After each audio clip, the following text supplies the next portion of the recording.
What you guys got another video on how to spot and avoid common online scams. Now there's many different online scams and we're going to show you how you can spot the dangers. There's phishing emails, fake shopping websites, romance scams, crypto investment scams, overpayment scams and tech support scams and many more out there. They're creating these every single day, so you've got to be on your guard. So I'm going to show you how you can protect yourself from these online phishing scams. Some of the common red flags are urgent or threatening language, or even urgency in that email to make you act quickly. There's also requests for sensitive information like your banking details, passwords and things like that. Then you've got the generic greetings. These can be like "Dear customer" because they don't know who you are. Another one is unfamiliar sender addresses. These come from random addresses that have nothing to do with the company that is addressing you by that email. For instance, it might be Barclays Bank, but it won't be Barclays Bank sender address. It will be something random. So hover before you click to check the links. Also enable multi-factor authentication, MFA. Always use strong, unique passwords and change these frequently, and never give these passwords to anyone. Verify with your official source. If it's an email from your bank, contact your bank and make sure they have contacted you via email. And the most important information here is your bank will never ever contact you via email asking for passwords, personal information or login details. They never have done and they never will. And neither will a lot of other companies. So let's take a look at some examples of fake scam emails. You might see something looking like this. The first point to look at is PayPal support. Technical support at palpay.com. Now, at a quick glance, it's quite easy to make that mistake. Next is the "Dear PayPal user." They're calling me PayPal user because they don't know my name and they are just addressing me with a random generic email and trying to phish someone. Next, you've got the message itself. Today, we had some trouble with one of our computer systems. While the trouble appears to be minor, we are not taking any chances. We've decided to take the troubled system offline and replace it with a new system. Unfortunately, this has caused us to lose some member data. Please follow the link below and log in to your account and make sure your information is not affected. And that is the phishing part of the email that's trying to phish you to give you a bit of concern that you need to sign in to your account. And that link is going to be a dodgy link that will take you to a dodgy website to get you to put in your login details so they can then gain access to your real account and transfer out all the money. They want to create enough panic, but not make you panic enough to want to contact PayPal. That's why they've put the account balance have not been affected. So you're not really worrying about your account balance, but you're just going to log in to check. And this is where they've hooked you and basically got you.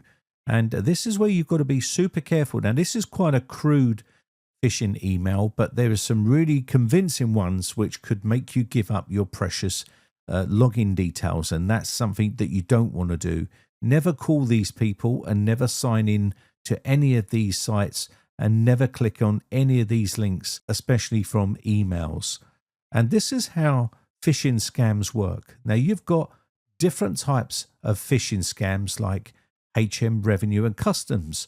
These are targeting to get you to sign in. And basically, they want to gain access to your account. They'll normally tell you you've got money owing to you, trying to convince you that you've got some money coming. Fake Renewal antivirus emails that will try to get money out of you that way. Then there's the Royal Mail and DHL and FedEx and many of the other ones. You've got one here from Spotify. You can see the email up the top is from someone completely random. And of course, sometimes they can mask this very easily. So you've got to be super careful with what you're clicking on inside your inbox. Now, these websites are designed as simulations to try to help train people to understand how to recognize a phishing email and a scam. Now, you might be one of the people that's never going to fall for this type of stuff. But believe you me, there's millions of people that do. And this is why these still exist today. Here's one right here for Barclays Bank. These are obviously trying to get you to click on links inside the email for you to log in so they can gain access to your bank. So be very, very careful what you're clicking on inside your inbox. Another site is called Phishing Box. This is another standard test that you can run with people, and it will give you a phishing IQ test. You can look at the emails and it will give you an idea of whether it's fake or whether it's real. And you'll be surprised how many people get a lot of these wrong. So phishing emails and fake shopping websites are pretty common. Phishing is when scammers mimic trusted brands like your bank or Amazon to send you urgent messages. They'll claim that you have unusual activity on that account or an action is required to get you to panic. The goal? To trick you into entering your passwords or your keys or your personal details on fake pages. And it's not just phishing emails, there's scam text messages, there's fake virus alerts on your browser. And have you ever seen one of these pop up saying your computer is infected, received a email claiming your account has been hacked, or someone is calling you pretending to be from Microsoft or the Inland Revenue or someone like that to try and get you to give over your information and banking details? There is many, many different scams out there today, and they all work, otherwise they wouldn't make them. Now, this particular type of email has been going around for many, many years. This is the 12th of the 6th, 2026, and you can see it's a fear-mongering type email where they're trying to put fear onto you, saying they've been recording you and been taking photos of you doing dirty things online. And if you don't pay the ransom, they will basically send all of this footage to everyone in your contacts list, and they will basically embarrass you. And you can see you have 48 hours to do this, otherwise they're going to do it. And it says, what shouldn't you do? You shouldn't call the police. You shouldn't reply to this email, and so on. So you can see they're hoping that you're going to be so frightened of what they've got that you're going to basically pay the ransom, which you should never do because they don't have any information on you whatsoever. And of course, they haven't addressed you by your name. They might put your email address there. And of course, this is just a random email that they've scraped off the internet, and now they're sending it out to hundreds of thousands of people in the hope that they're going to hook someone into being so frightened they're going to basically pay them the ransom. And this could be that you've got a massive inheritance coming, or you've won a massive prize, you've won the lottery, or whatever it may be. They'll take their chance in the hope that you do fall for it. Romances are another one. People get hooked up in these romances and end up giving the people tons of money, thinking they've got someone on the other end that actually loves them. It's very sad, but it happens. And here's another email, DPD. It's not very convincing, but hey, there might be someone who might fall for it. And what they're doing is hoping you're going to click on that little link and it will take you to a page, and then you'll put in your details, and that's it. They've got all of your personal information. So be very, very careful, because some do look quite convincing and some are pretty crude.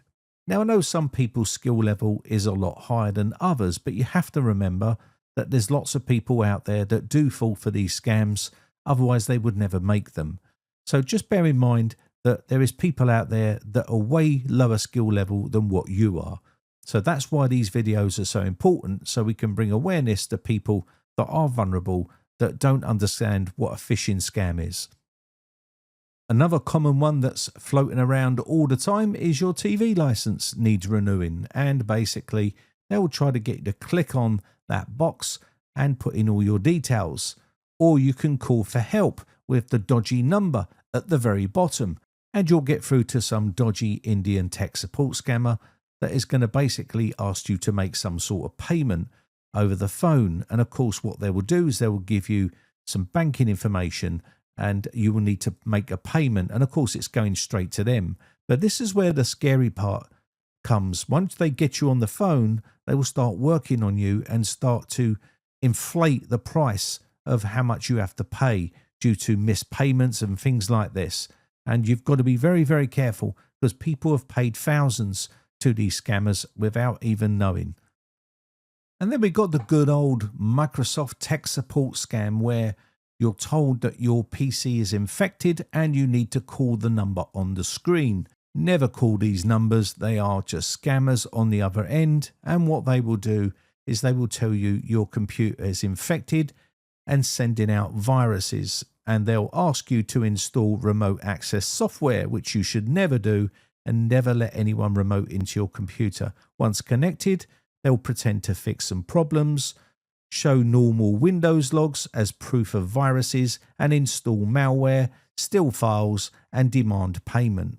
Remember this, Microsoft does not make unsolicited phone calls about your computer. If someone calls unexpectedly, hang up. Fake text messages, scam text messages are becoming more common. Cold calling from Microsoft and companies like that are also very common scams that they do.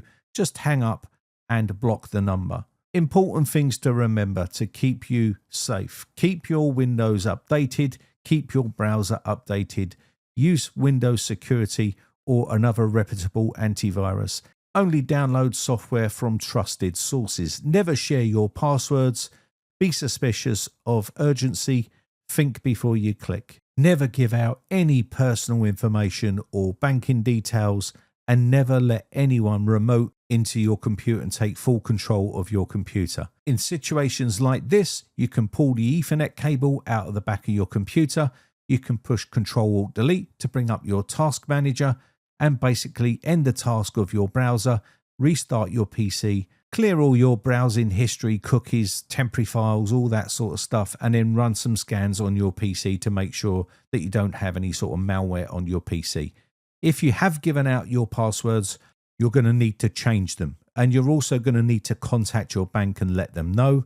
And you're going to need to change all of your passwords for all of the accounts that you've given them access to. If they've been on your computer, I would advise you to change all your passwords on all of your accounts. And maybe do a clean install of Windows on that computer, because you don't know whether they've installed some form of rat on that system, which is basically a remote software which they can put on their system where they can gain access to your computer at any time without your knowledge. So be careful out there. Don't fall for these online scams.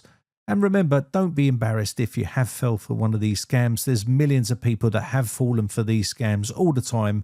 And if someone does call you claiming they're from your bank or from, say, Microsoft or from any other company, you can always ask them to send you a letter rather than talking to them on the phone. Never give them out personal information. And I guarantee you, if they're not legit, they will not send you a letter. Anyway, I think that's going to be about it. My name has been Brian from briteccomputers.co.uk. Let me know in the comments section down below whether this video helped you. Remember, my channel is for beginners and for advanced and professional users. So everyone is at a different skill level when it comes to tech. Anyway, but that said, if you haven't subscribed yet, hit the subscribe button. Just want to say a quick shout out to all my YouTube members who have joined my YouTube members group. I really do appreciate the support. Hope you're having a lovely weekend, and I shall catch you in the next video. Bye for now.